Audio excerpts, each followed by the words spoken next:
को मजहबी एतबार से कैसे बेहतर बना सकते हैं, इसको समझना बेहद ज़रूरी है।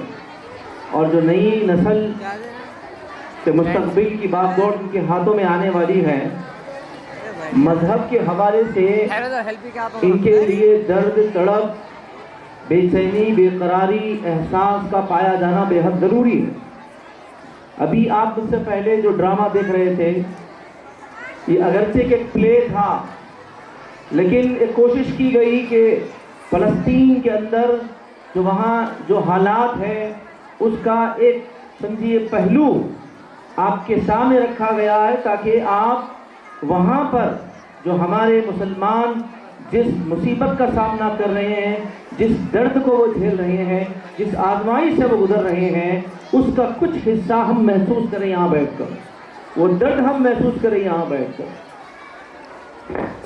मोहतरम हाज़रीन व हाज़िरात, मैं इस मौके पर एक मिसाल देना चाहता हूँ तारीख़ इस्लाम से, जिसको मुख्तलिफ कुतुब सीरत में, मुख्तलिफ कुतुब अहादीस में बयान किया गया।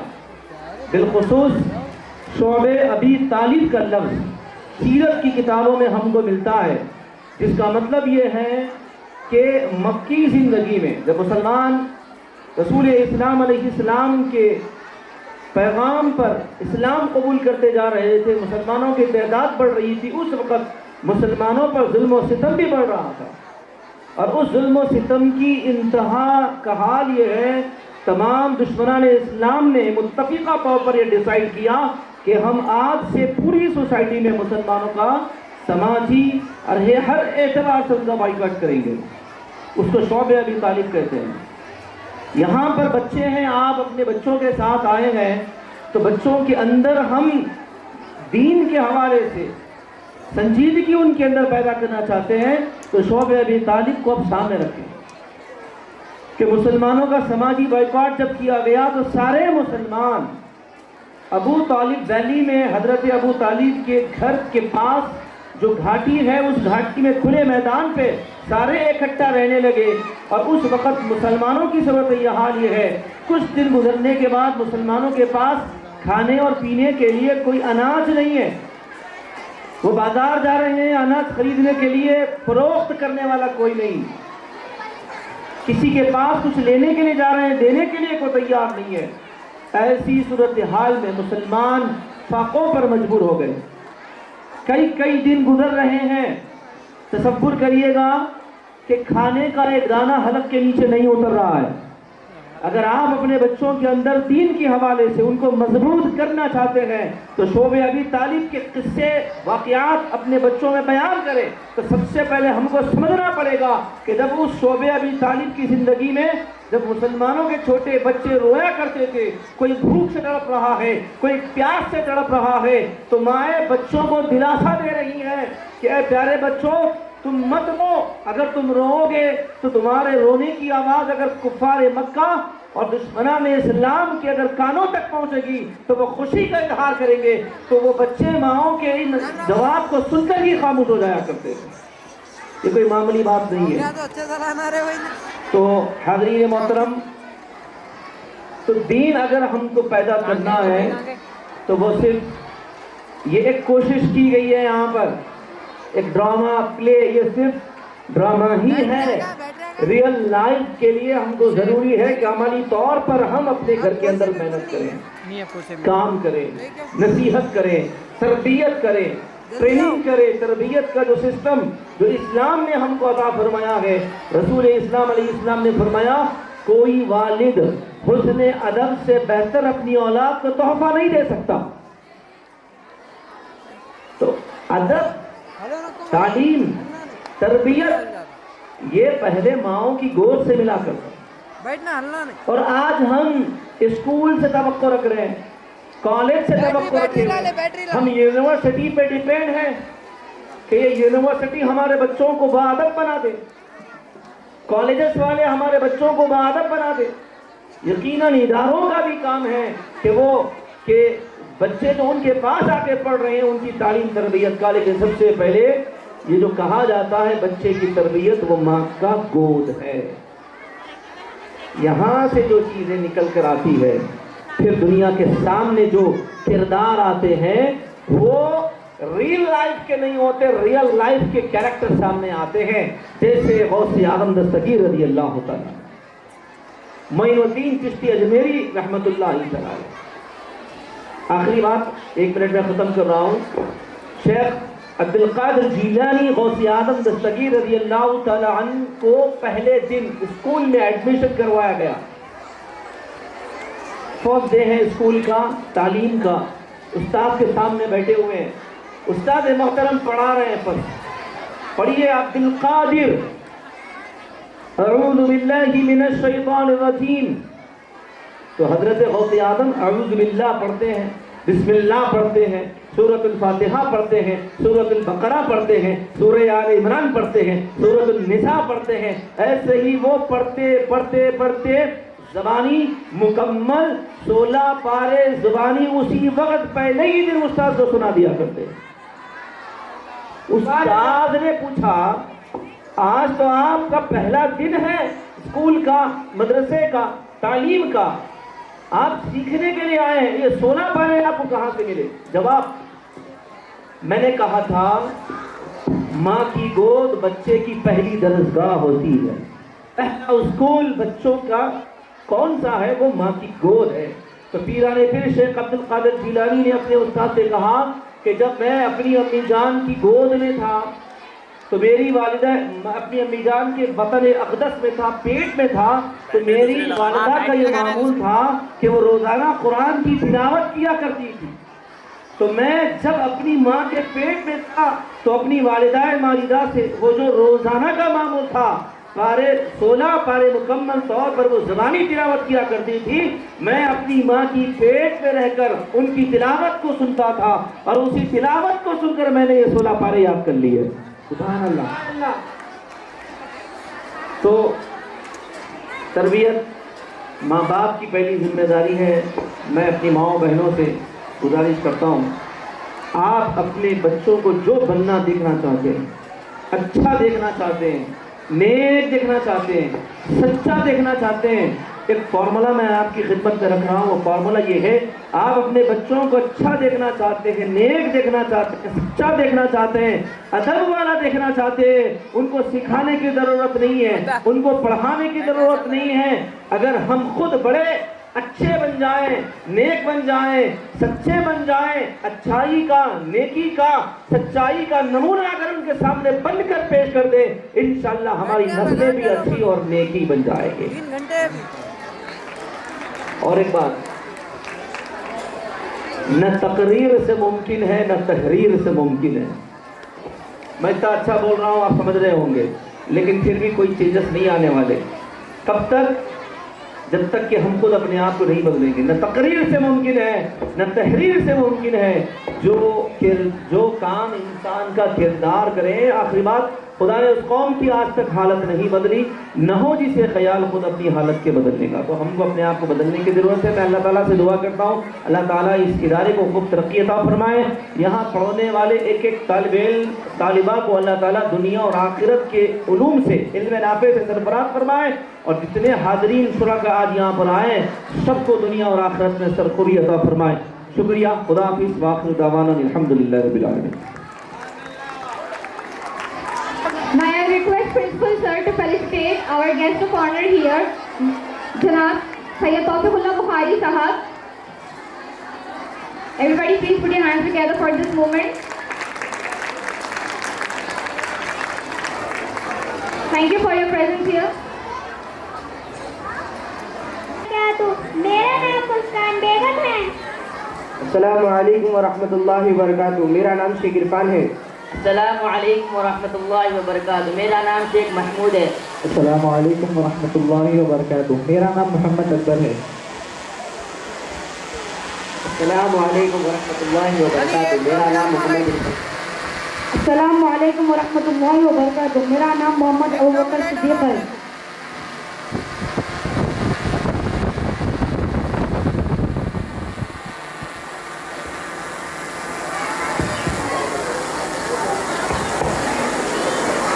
है कोई आया है। हाँ अभी देखता हूँ बड़े भाई।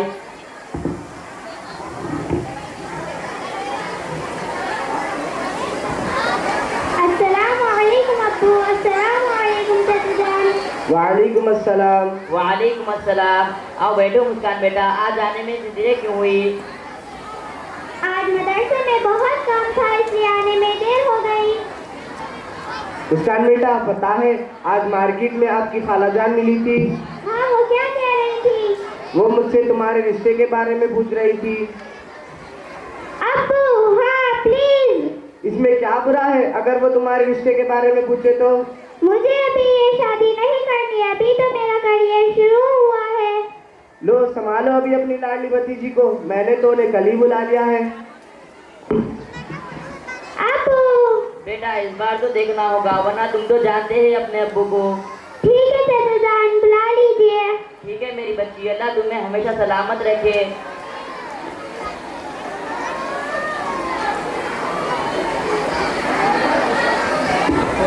क्या लगा है, क्या लगा है?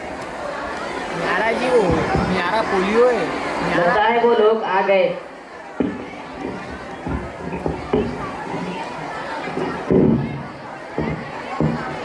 अस्सलामु अलैकुम वरहमतुल्लाहि।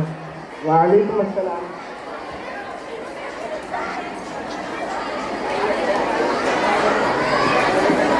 इतना अच्छा घर, पैसे वाले लगते हैं। अगर यहाँ रिश्ता हो गया ना तो ढेर सारा सामान मिलेगा। चुप रहो अबू बकर के अब्बू, हर जगह मुंह बोलना जरूरी है क्या? कहीं तो चुप रहा करो।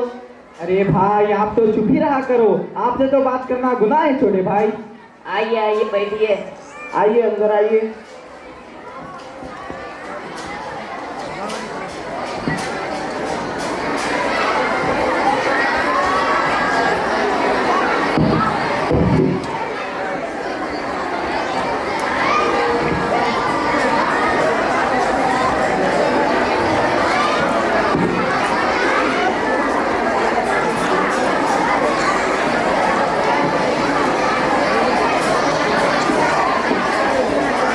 मेरा नाम मुस्कान बेगम है। अस्सलामु अलैकुम वरहमतुल्लाहि वबरकातुहू। मेरा नाम शेख इरफान है। अस्सलामु अलैकुम वरहमतुल्लाहि वबरकातुहू। मेरा नाम शेख महमूद है। अस्सलामु अलैकुम वरहमतुल्लाहि वबरकातुहू। मेरा नाम मोहम्मद अकबर है। अस्सलामु अलैकुम वरहमतुल्लाहि वबरकातुहू। मेरा नाम मोहम्मद इरफान। अस्सलामु अलैकुम वरहमतुल्लाहि वबरकातुहू। मेरा नाम मोहम्मद अबू बकर सिद्दीक है।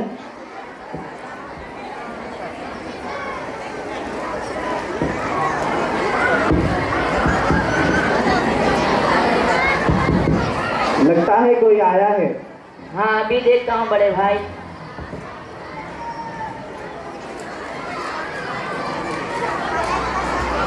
अस्सलामुअलैकुम अब्बू, अस्सलामुअलैकुम चाचा जान। वालेकुम अस्सलाम। वालेकुम अस्सलाम। आओ बैठो मुस्कान बेटा, आज आने में देर क्यों हुई? आज मदरसे में बहुत काम था इसलिए आने में देर हो गई। मुस्कान बेटा पता है आज मार्केट में आपकी खालाजान मिली थी।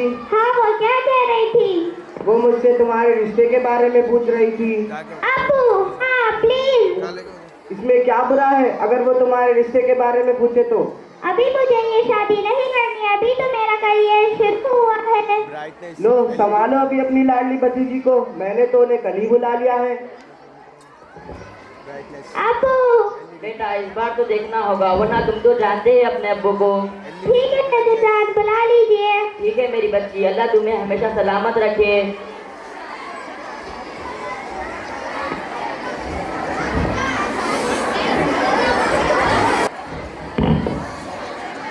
अस्सलामु अलैकुम। इतना अच्छा घर, पैसे वाले लगते हैं। अगर यहाँ रिश्ता हो गया ना तो ढेर सारा सामान मिलेगा। चुप रहो अबू बकर के अब्बू, हर जगह मुंह बोलना जरूरी है क्या? कहीं तो चुप रहा करो। अरे भाई आप तो चुप ही रहा करो, आपसे तो बात करना गुनाह है छोटे भाई। आइए आइए बैठिए। आइए भाई अंदर आइए।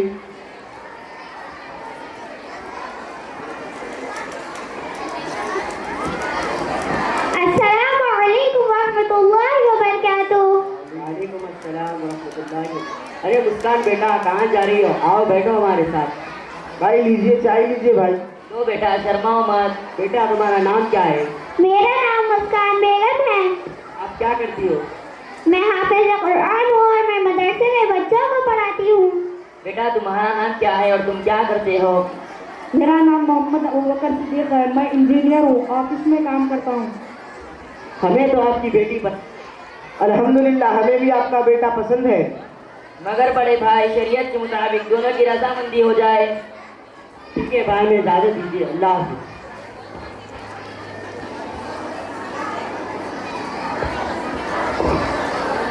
हेलो, अस्सलाम वालेकुम। वालेकुम अस्सलाम। आप कौन? मैं अबू बकर का अबू। वहाँ सब खैरियत से तो है ना? अल्हम्दुलिल्लाह, सब खैरियत से है। और कैसे याद करना हुआ? आपके घर आने की इजाज़त चाहते हैं। ठीक है, आ जाइए, हम आपका इंतजार कर रहे हैं। जी शुक्रिया, अल्लाह हाफिज़।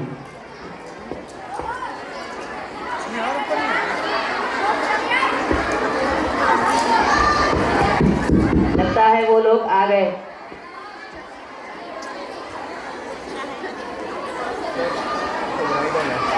सलाम अलैकुम। वालेकुम। आइए बेटा आइए, ये अपना ही घर समझिए, शर्माइए मत।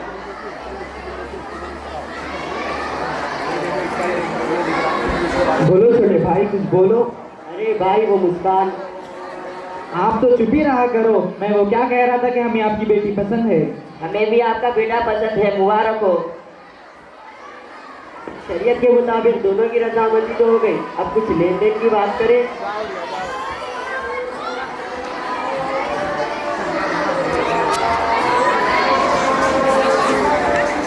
क्या मतलब? जाएगी तो ज्यादा बेहतर होगा। पता है, कुछ दिनों पहले हमारे खानदान में एक बड़ी शादी हुई थी, जिनकी हैसियत कुछ ना होते पर भी लड़की ढेर सारा कैश और ज्वेलरी अपने साथ लाई थी। ठीक है भाई, हमें मंजूर है। चाचू, अबू, आप ये क्या कर रहे हैं? दहेज की बात कर रहे हैं? ये इस्लाम के खिलाफ है। अगर मुझे पता होता तो मैं कभी ना आता। चुप रहो अबू बकर, बड़ों के बीच में नहीं बोलते। मगर अबू, ये गलत है। सुना नहीं है अबू बकर, तुम्हारे चाचू ने क्या कहा? बैठ जाओ। रुकिए अब्बू, मुझे भी कुछ कहना है। मैं ये शादी नहीं कर सकती। क्या?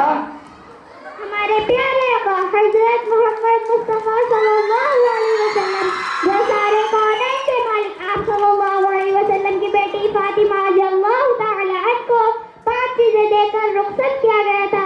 माफ करना, मैं ये शादी नहीं कर सकती जिन सब में बहुत की इज्जत उसके लाए गए सामान से हो। चलो भाई चलो, मुझे भी ऐसे घर की लड़की नहीं करना जहाँ लड़की की जुबान खैंची की तरह चलती हो। अंकल, मुझे माफ करना। चुप रहो अबू बकर, बहुत पढ़े लिखे बनते हो ना। चलो आज घर चलते हैं। रुकिए भाई, रुकिए तो सही। रुकिए ना। बेटा, ये तुमने क्या किया? ये तो दुनिया का दस्तूर है, लड़की वालों को दहेज देना पड़ता है।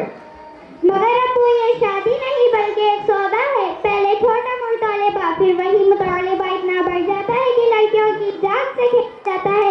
आज मैं बहुत खुश हूँ कि मैंने जहेज जैसी लानत के खिलाफ मैंने अपनी आवाज उठाई।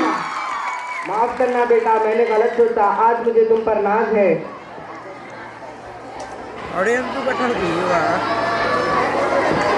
दहेज एक रिवाज नहीं, भीख मांगने का तरीका है। फर्क सिर्फ इतना है, देने वाले की गर्दन झुकी होती है और लेने वाले की अकल बड़ी होती है।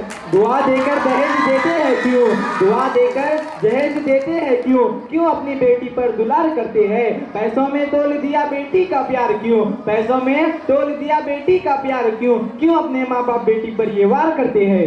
सुन्नत ने कहा कि अहमियत को समझो, जहेज जैसी लानत को माशरे से निकालने की कोशिश करो। जहेज कैंसर की तरह समाज में फैल चुका है, जिसकी वजह से बहुत मुश्किलें हो रही है। जहेज ने निकाह को मुश्किल और जिना को आसान कर दिया है। जहेज क्या चीज है उस बाप से पूछो। जहेज क्या चीज है उस बाप से पूछो जिसकी जमीन भी चली गई और इसकी बेटी भी। और हम बच्चे बैठे हुए तमाम वालिदों से दरख्वास्त करते हैं कि वो अपने बच्चों को दुनिया और आखिरत की तालीम से आरास्ता करे और उन्हें दहेज जैसी लानत से बचाए। शुक्रिया। सलाम अलैकुम। That was a powerful challenge and changed harmful traditions like dowry. It really makes me reflect on the importance of eliminating such practices from our society. Thank you to the performance for bringing this important issue to the forefront. And a special thanks to Altaf Samad Maulana for coordinating such an impactful act. मेरा हटाओ बेटा, ये phone है। जी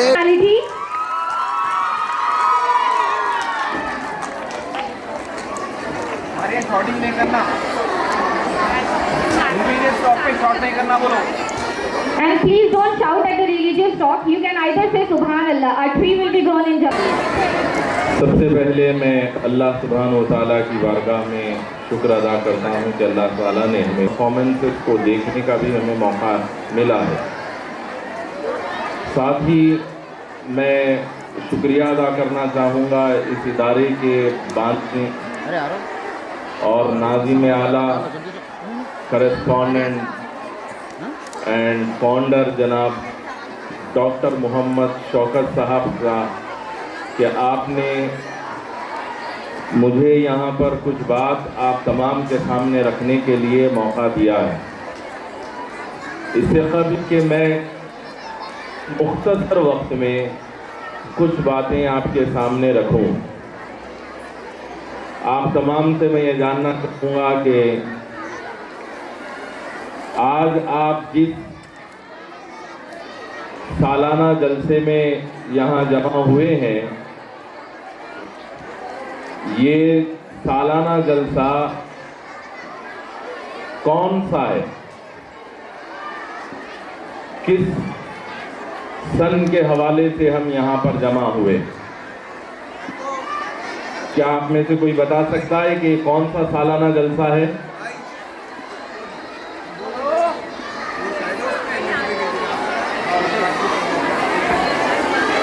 मैं audience में से आवाज चाह रहा हूं, आप में से कोई बता सकते हैं कि कौन सा सालाना जलसा है? 17। बेहद शुक्रिया। तो यहाँ पर जो हम जमा हुए हैं, एक दो बात मैं आपके सामने रखना चाहता हूँ। पहली बात ये कि अल्लाह के नबी सल्लल्लाहु तआला अलैहि वसल्लम के चचेरे भाई हज़रत अलीउल मुर्तज़ा रज़ियल्लाहु ताला अन्हु बहुत छोटे थे कि हज़रत सय्यदुना मुहम्मदुर रसूलुल्लाह सल्लल्लाहु अलैहि वसल्लम ने उनकी परवरिश की जिम्मेदारी उनके चचा से ले ली। हज़रत अबू तालिब कसीरुल अयाल थे, तो हज़रत अबू तालिब का साथ देने के लिए और आपके बोझ को हल्का करने के लिए नबी करीम सल्लल्लाहु अलैहि वसल्लम ने हज़रत अली रज़ी अल्लाह ताला अन्हु की जिम्मेदारी और उनकी परवरिश का रिस्पॉन्सिबिलिटी खुद ले ली। इस तरह हज़रत अली रज़ी अल्लाह ताला अन्हु परवान चढ़ रहे हैं, परवरिश पा रहे हैं नबी करीम सल्लल्लाहु ताला अलैहि वसल्लम की निगरानी में और आपके घर में। मक्के की ज़िंदगी के बाद मदीने में जब आए, हिजरत हुई, मदीने में आए, तो फिर मदीने में अल्लाह के नबी सल्लल्लाहु ताला अलैहि वसल्लम ने अपनी लख्ते जिगर और अपनी चहीती बेटी हज़रत फातिमतुज़ ज़हरा रज़ी अल्लाह ताला अन्हा का निकाह हज़रत अलीउल मुर्तज़ा रज़ी अल्लाह ताला अन्हु से कर दिया और फिर उनसे आगे नस्ल बढ़ी। लेकिन यहाँ पर मैं ये बताना चाहता हूँ कि नबी करीम सल्लल्लाहु ताला अलैहि वसल्लम जो सारी कायनात के एक मुअल्लिम बनकर आए थे, मुअल्लिम यानी टीचर, अल्लाह के नबी सल्लल्लाहु ताला अलैहि वसल्लम ने जब दुनिया को अपना इंट्रोडक्शन दिया, अपना तारुफ दिया, तो क्या फरमाया? फरमाया इन्नमा बुइस्तु मुअल्लिमन, कि मुझे एक टीचर बनाकर, मुअल्लिम बनाकर भेजा गया है। और यही बात कुरान ने भी कही। कुरान ने मुख्तलिफ मकामात पर ये कहा, हुवल्लज़ी बअसा फिल उम्मिय्यीना रसूलन मिनहुम यतलू अलैहिम आयातिही व युज़क्कीहिम व युअल्लिमुहुमुल किताब वल हिकमा। बहरहाल यहाँ पर कुरान ने ये बताया कि ये जो नबी आए हैं, ये तुम्हें तालीम देने के लिए आए हैं। ये तुम्हें कुरान की किताब की तालीम भी देते हैं और हिकमत की तालीम भी देते हैं। तो अलगरज नबी करीम सल्लल्लाहु अलैहि वसल्लम पूरी कायनात के लिए सुबह क़यामत तक आने वाले इंसानों के लिए मुअल्लिम और टीचर बनाकर भेजे गए। तो कैसे अजीम टीचर। अच्छा, यहां पर आप सबकी तवज्जो चाहूंगा कि अल्लाह के नबी सल्लल्लाहु ताला अलैहि वसल्लम ने अपना इंट्रोडक्शन एज ए टीचर दिया। कुरान ने आपको टीचर कहा। मैं आपसे पूछना चाहता हूं कि अल्लाह के नबी को किसने पढ़ाया? किस उस्ताद ने अल्लाह के नबी को पढ़ाया? कायनात में जनाबे सय्यिद आलम सल्लल्लाहु अलैहि वसल्लम को किसी ने नहीं पढ़ाया। आपका कोई उस्ताद नहीं, आपका कोई टीचर नहीं। एक जात है जो आपका टीचर है, आपका मुअल्लिम है, वो अल्लाह की जात है, वो अल्लाह तबारक व तआला है। अल्लाह सुब्हानहु व तआला ने कुरान में फरमाया, वो अल्लमका मा लम तकुन तालम। ऐ नबी, हमने आपको पढ़ाया और वो सब कुछ पढ़ाया जिसका आप इल्म नहीं रखते थे। तो बहरहाल अल्लाह के नबी को पढ़ाया किसने? अल्लाह ने पढ़ाया। अब अल्लाह के नबी पूरी कायनात को पढ़ा रहे हैं और खास तौर पर आपके पास परवरिश पाने वाले कौन? हजरत अलीउल मुर्तजा रजी अल्लाह ताला अन्हु। तो हजरत अलीउल मुर्तजा रजी अल्लाह ताला अन्हु जब मुअल्लिमे कायनात, मुअल्लिमे इंसानियत के पास जो परवरिश पा रहे हैं, पल रहे हैं, बढ़ रहे हैं, तरबियत पा रहे हैं, तो गौर फरमाइए कि हजरत अली में इल्म के क्या जौहर आ रहे होंगे। हजरत अली के पास इल्म के कितने समंदर होंगे। लिहाजा अल्लाह के नबी सल्लल्लाहु अलैहि वसल्लम ने फरमाया, अना मदीनतुल इल्म। लोगों सुनो, सारी कायनात को जो इल्म मिलता है वो मुझसे मिलता है। मैं पूरी कायनात का इल्म का शहर हूं, मैं इल्म का शहर हूं। वह अलीयुन बाबूहा, और अली उसका दरवाजा है, अली उसका दरवाजा है। जरा गौर करिए, अल्लाह के नबी टीचर हैं और आपके स्टूडेंट बहुत सारे हुए, लेकिन उनमें से एक खास स्टूडेंट हजरत अलीउल मुर्तजा रज़ियल्लाहु ताला अन्हु हुए। तो कैसे स्टूडेंट हुए?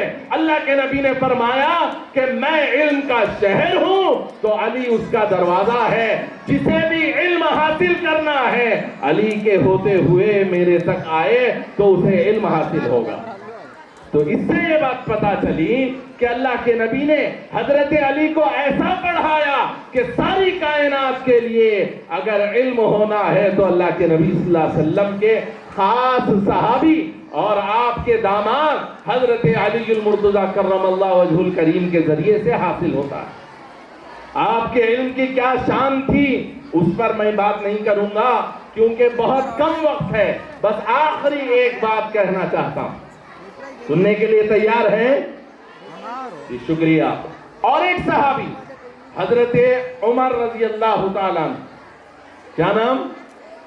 हजरत उमर रजी अल्लाह ताला अन्हु खलीफे दुआम है।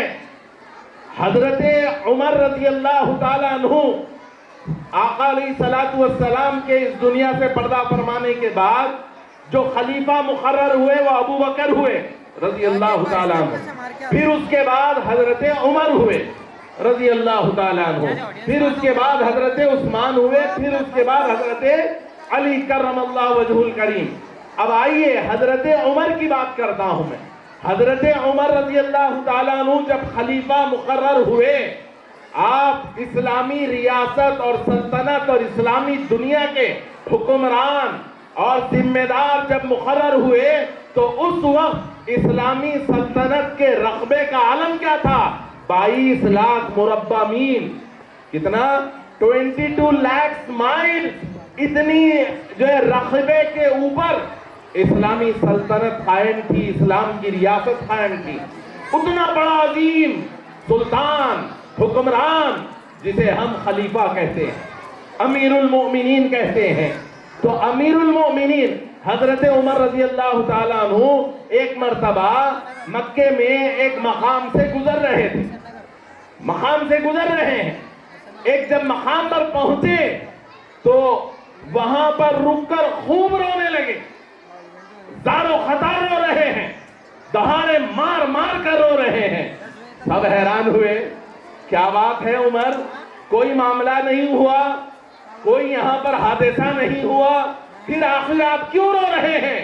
तो कहा गौर से सुनिए, हजरत उमर ने कहा कि खत्ताब के बेटे की एक वक्त हालत ये थी, खत्ताब आपके वालिद का नाम, कहते हैं कि खत्ताब के बेटे यानी उमर की एक जमाने में हालत ये थी कि इससे ऊंट नहीं चराए जाते थे, ऊंट नहीं चराए जाते थे। इसका बाप यानी खत्ताब मुझे डांटता था, ताने देता था कि ऐ उमर तू कैसा बेटा है कि तुझसे कुछ जो सारी कायनात के मुअल्लिम बनाकर भेजे गए, सारी कायनात के टीचर जिनको बनाकर भेजा गया, उनके टीचिंग की वजह से, उनकी तालीम की वजह से, उनकी तरबियत की वजह से मेरा हाल ये हो गया कि 22 लाख मुरब्बा मील की सल्तनत का मैं हाकिम बन गया, मुझे उसकी जिम्मेदारी दे दी गई।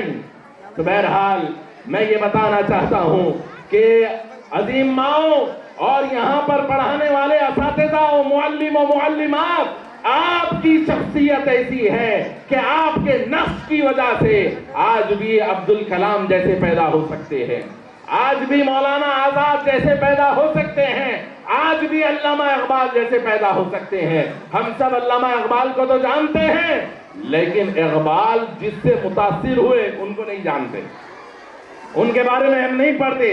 हम एपीजे अब्दुल कलाम को तो जानते हैं मिसाइल मैन के नाम से, मगर किन अफराद के असर से APJ Abdul Kalam missile man बने उनको नहीं जानते। वो वही लोग हैं जिन्हें असातिज़ा कहा जाता है, जिन्हें टीचर कहा जाता है, जिन्हें मुअल्लिम और मुअल्लिमात कहा जाता है। ये अपने खून पसीने के जरिए से आने वाली जनरेशन को, नस्ल को तैयार करते हैं, और जमाने में कहीं वो डॉक्टर, कहीं इंजीनियर, कहीं साइंटिस्ट, कहीं आलिम, कहीं हाफिज, इस तरह से बनकर जो बिखर जाते हैं। तो हाज़रीन मोहतरम, असातिज़ा की बड़ी अहमियत है। जो उनकी इज्जत करेगा, उनकी कदर करेगा, उनकी बात मानेगा, जमाने में कामयाब होगा।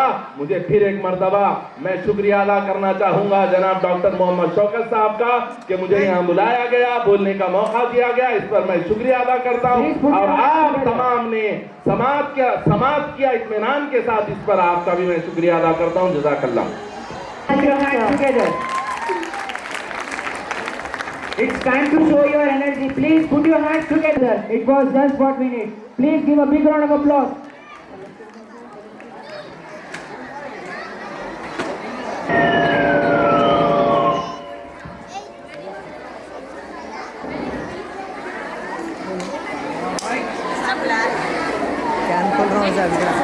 हेलो हेलो, अस्सलाम वालेकुम वरहमतुल्लाहि वबरकातुहू।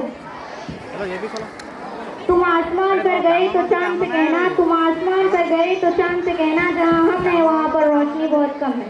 मुझे बताए कि वो फलस्तीनी बच्चे कैसे और क्यों कर दिए जिसका खानदान फक्त एक हमले में शहीद कर दिया गया।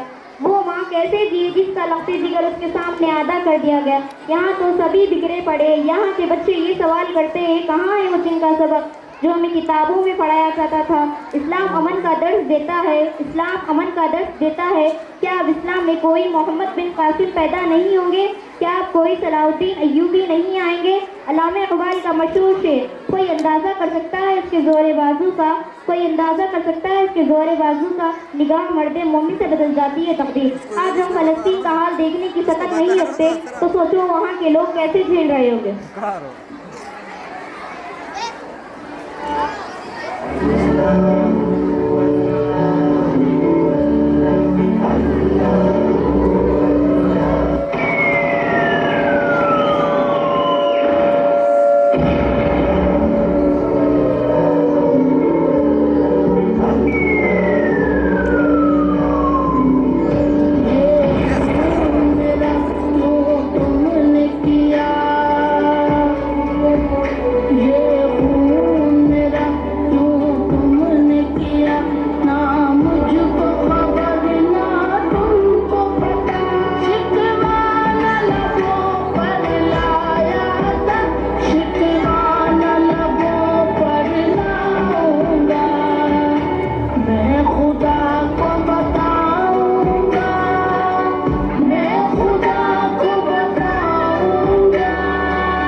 mall.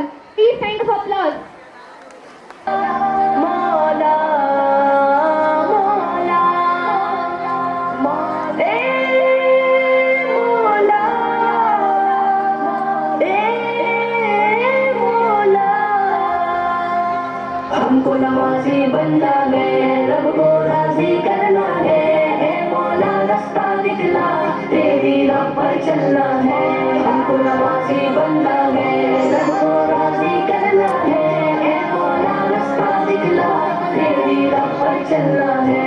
मोमिन की मेराज रहे, दीन की तो बुनियाद रहे। काफिर और मुस्लिम का फराक एक मौकम में साथ रहे। सबसे अव्वल जिसका सवाल हमसे होगा वक्त हिसाब, सब कुछ आसान हो जाए, आसान होगा इसको जवाब। हमको नमाज़ी बनना है, रब को राज़ी करना है। ए मौला रास्ता दिखला, तेरी राह पर चलना है। हमको नमाज़ी बनना है, रब को राज़ी करना है। ए मौला रास्ता दिखला, तेरी राह पर चलना है। गर्ज ज़मीनों के नीचे पाके इजाज़त रहती थी, मेरे नबी की आंखों को ठंडक उससे मिलती थी। मौला का हुक्म था वो बरकत सुबह मसा, जब भी झुके तेरे आगे हमको मिले ईमान का मसा। हमको नमाज़ी बनना है, रब को राज़ी करना है। ए मौला रास्ता दिखला, तेरी राह पर चलना है। हमको नमाज़ी बनना है, रब को राज़ी करना है। ए मौला रास्ता दिखला, तेरी राह पर चलना है। रब्बुल बोले हम साथ हो अपने चश्मे नम, खालिक से हो सरगोशी रह जाए खलकत का बरम। अपने गुनाहों पे हो नजर और शर्मसारी लेकर, बख्शिश की उम्मीद लिए रब को लाए सब मिलकर। हमको नमाज़ी बनना है, रब को राज़ी करना है। ए मौला रास्ता दिखला, तेरी राह पर चलना है। हमको नमाज़ी बनना है, रब को राज़ी करना है। ए मौला रास्ता दिखला, तेरी राह पर चलना है। पाक बदन और पाक लिबास, रब का हो एक डर और रास। ऐसी नमाज़ पढ़े हम सारा दिन की बुझ जाए घर प्यास। रूहों में फरहत का एहसास, होठों पे हो एक मिठास, एक अनजान सी लज़्ज़त हो जैसे हो हम रब के पास। हमको नमाज़ी बनना है, रब को राज़ी करना है। ए मौला रास्ता दिखला, तेरी राह पर चलना है। हमको नमाज़ी बनना है, रब को राज़ी करना है। ए मौला रास्ता दिखला, तेरी राह पर चलना है। ए मौला ए मौला। तो बहुत सारे फोर्सेस हो गए बीच में, सवाल करने के बोला था। तो नाम रेडी, दो रिलीजियस स्कॉलर्स को आपने सुना, तो उन्हीं की टॉक में से एक सवाल कर। Are you ready? Ready? Very good, वहां से थम ज्यादा आ रहे हैं।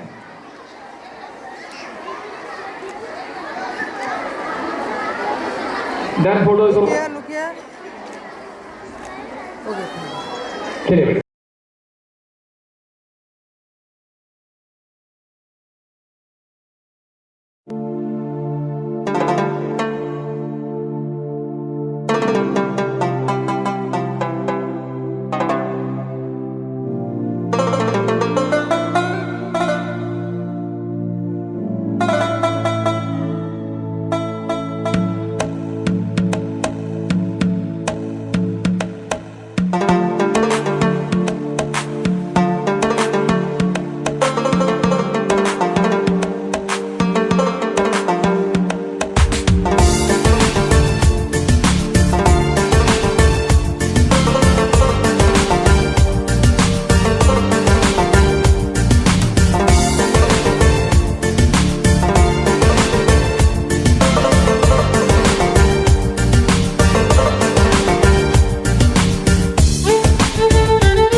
एक जगह जिक्र किया गया है कि दोनों बराबर नहीं हो सकते। वो कौन दो है?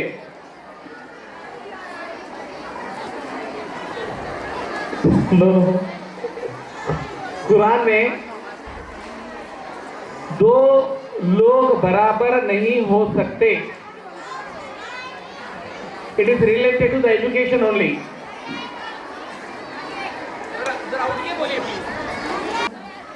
अरे अभी तो बताया ना, मैं उस्ताद और शागिर, हम दोनों उस्ताद शागिर थे, लेकिन कुछ जमाने के बाद दोनों बराबर हो गए। जाइए, wrong answer. Please come on the stage and collect your prize.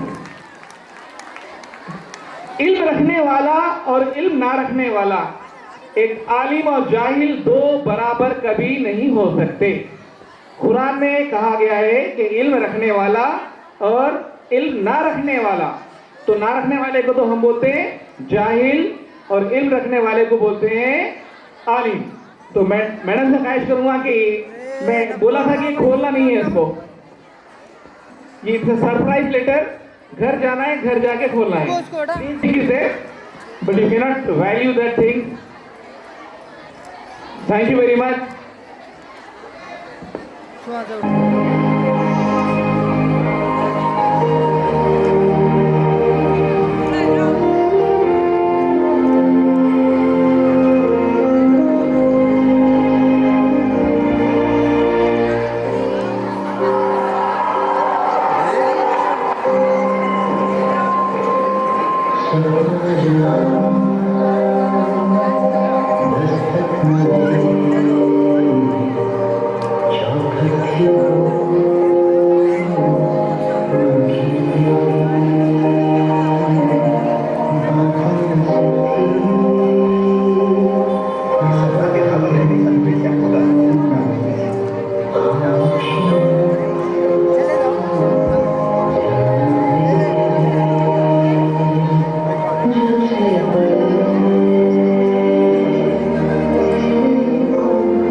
नहीं दोस्त, हम भारतीयों की एक अजब पहचान है।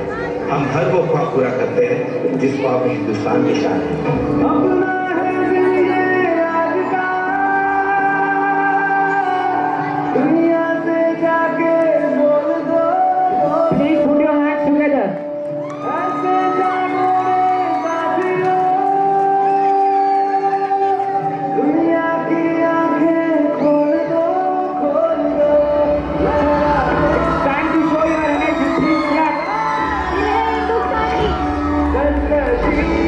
का परचम लहरा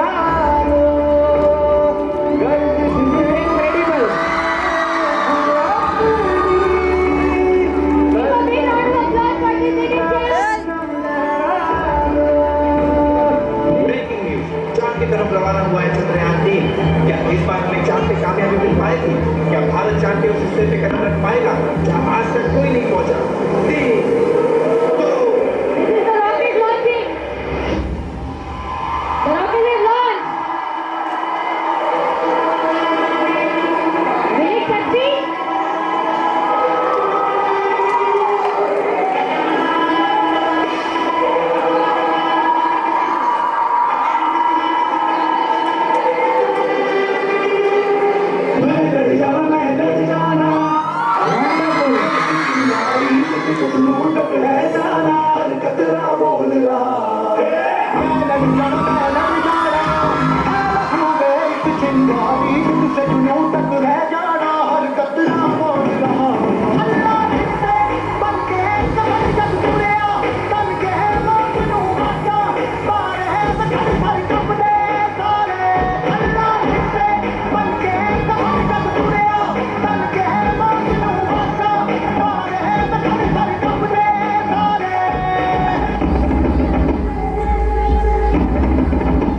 ये दिल की मशाले जोश से जला के जलती लपटों को हमने हाथों में है थाम लिया मैं लड़ जाना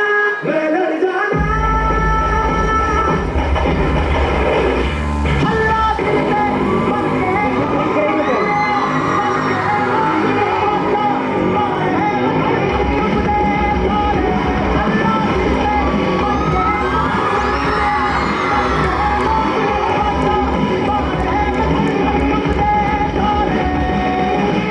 और भारत ने इतिहास रच दिया 10 फुट से ऊंचा है गौर से देखो दुनिया वालों चांद पे तिरंगा लहरा रहा है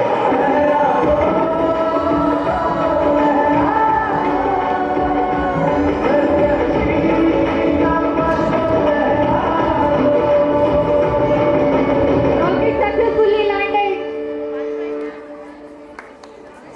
Please put your hands together for a wonderful performance. What an outstanding. Wait, three. Chandrayaan 3. Now it's launching.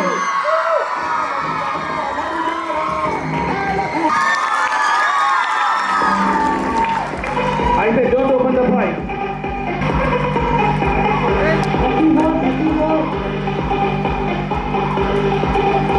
Please stop the music. Next up we have a next act tribute to Bhagat Singh, serial number 34 by A to PC students. एक मेरी रक्षा के लिए सरहद पर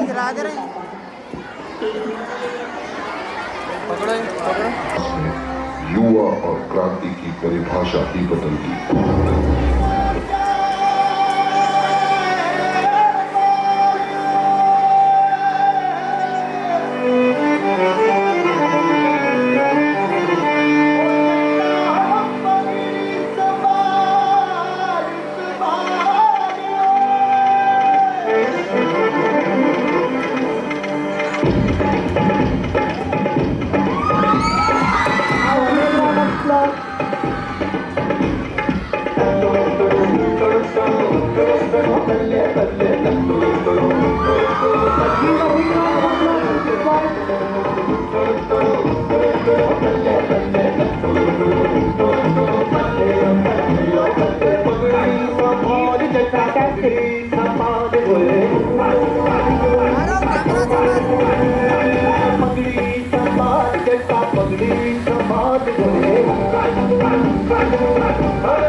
भीड़ में बम फोड़ने की सजा जानता है ना तू? अब भी वक्त है, गुनाह कबूल कर ले, सजा कम हो सकती है। ये गिरी हुई हरकत तुम लोगों ने की है मुझे फंसाने के लिए, क्योंकि तुम लोग डर गए हो और डरना भी चाहिए। आवाम जाग रहा है, इन अंग्रेजों से कह दो कि तुम दबा कर निकल लें, वरना लात मारकर खड़े रह जाएंगे। What did he say? I am saying the choice is yours, sir. Leave my land or get thrown out.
अभी बहुत कुछ करना बाकी है। जो मैं करना चाहता हूँ उसका 1000वां हिस्सा भी नहीं कर पाया।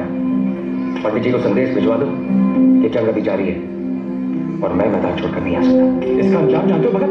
फांसी। मर के क्या हासिल करोगे? जानते हो मेरी दिली ख्वाहिश क्या है?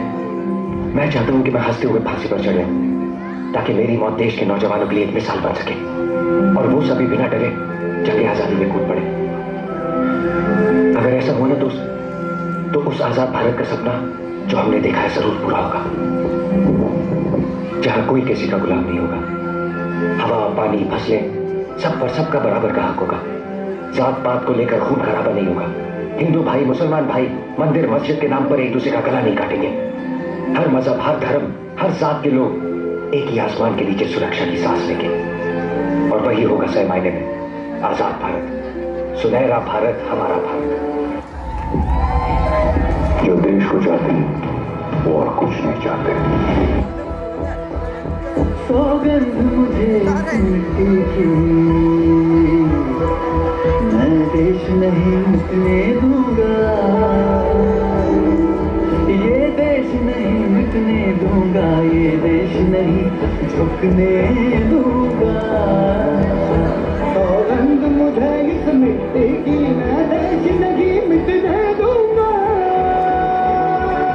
मैं देश नहीं मिटने दूंगा।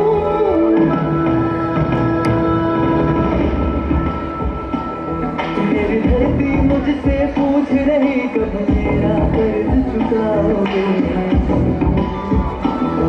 मेरा नंबर मुझसे पूछ रहा कब अपना धर्म निभाओगे। मैंने वचन दिया भारत माँ को, वचन दिया भारत माँ को, तेरा शीश नहीं झुकने दूंगा।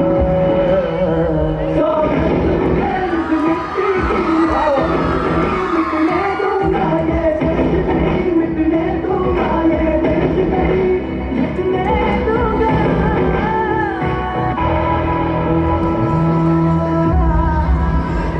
राजगुरु, दफा 121 और दफा 302 के तहत फांसी। सुखदेव, दफा 121 और दफा 302 के तहत फांसी। खुश कर दिया ओए। भगत सिंह, दफा 121 और दफा 302 के तहत फांसी। धन्यवाद आपका।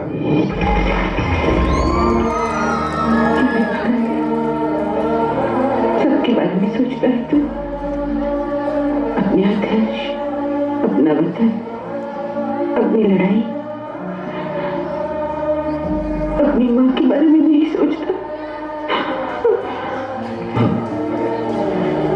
जब भी वतन के बारे में सोचता था तुम्हें तो नजर आती थी, तुझे ही तो देखता था। तू ही मेरी प्रेरणा, मेरी शक्ति है।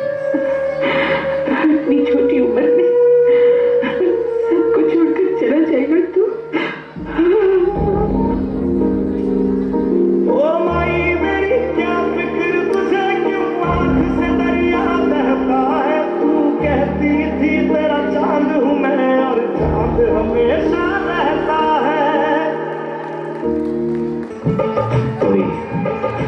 मिडवाइफ तुम लोग, हम एक बार गले मिलना चाहते हैं।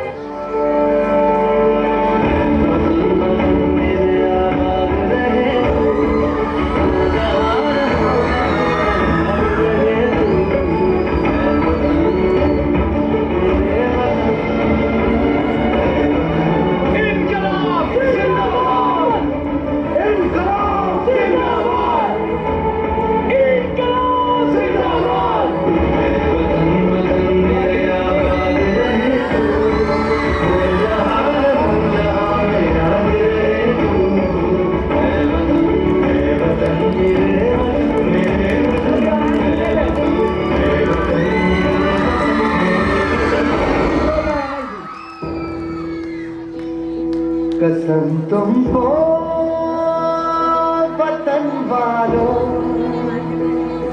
कभी मायूस मत होना।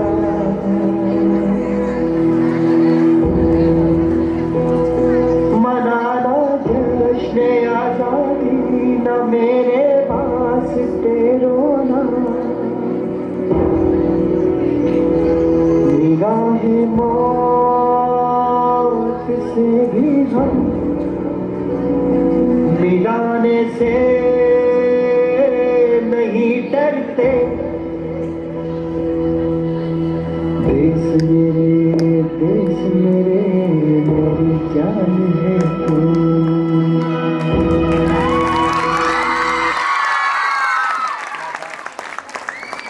अब्दुल्ला खां खड़े हुए दिख रहे हैं यहाँ पर। कुछ दिन पहले ही हमने इनके पड़ पोतरे एक शहीद के खून को यहाँ पर बुलाया था और हमारे स्कूल का कैलेंडर इनके हाथ से लॉन्च कराया था।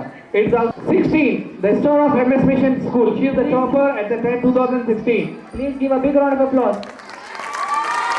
और इनकी की बहन जो 1 साल के बाद आज LLB कंप्लीट कर रही